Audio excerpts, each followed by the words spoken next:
Well, this charity, Alex's Lemonade Stand, was started by this little girl named Alexandra Scott, who had cancer, and as she was battling cancer, which she did for a long time very bravely, when she was 4 years old, she said to her mom in the hospital, "As soon as I get out of here, I want to have a lemonade stand."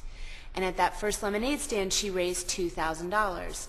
And as she went on, and she was sick the whole time, she just kept having one lemonade stand after another and ended up raising all of this money before she died. And the reason that she wanted to raise this money was to help her doctors find a cure for other kids.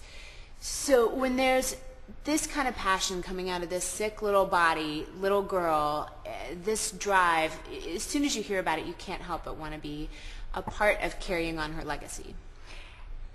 Do you think you've gotten more involved or more personally involved in charities because now you're a mother and you look at it much differently? Like when you talk about a little girl who had cancer, it's much different than before you had kids? Well, obviously, there's nothing scarier to a parent than the thought of your child struggling with an illness, and the worst word that a parent can imagine hearing is the word cancer. Of course, it hits in a completely different way. I've always done a lot of work with charities. I think people pay more attention to it now that I have my own kids and they can relate to it in that way. And I think that part of what's so important about kids' cancer is that it's so hard to look at. Such a terrifying thought that your natural reaction is to look away and pretend like it's not happening. But it is happening. One child out of every 4 elementary schools will be diagnosed with cancer. 36 children and adolescents are diagnosed every day in the United States.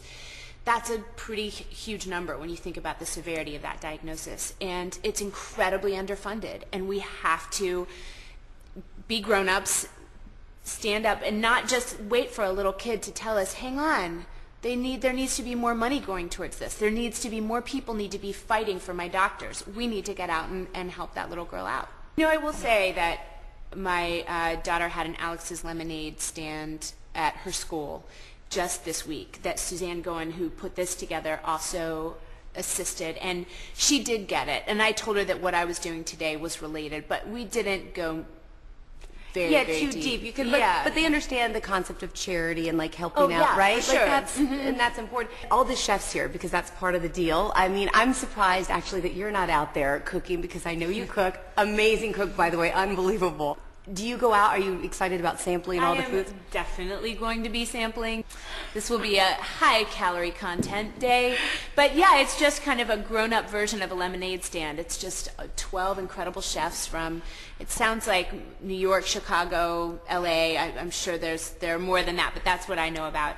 And it's kind of the top of the top chefs, and we'll get to go see what they have to offer. But you should be cooking out there. You know, I'll bring that up to them maybe next year. Because you're actually a very good cook. I am not any Suzanne Goen, but that is not true. I would actually argue that. Okay, all right. Well, you're an easy customer then.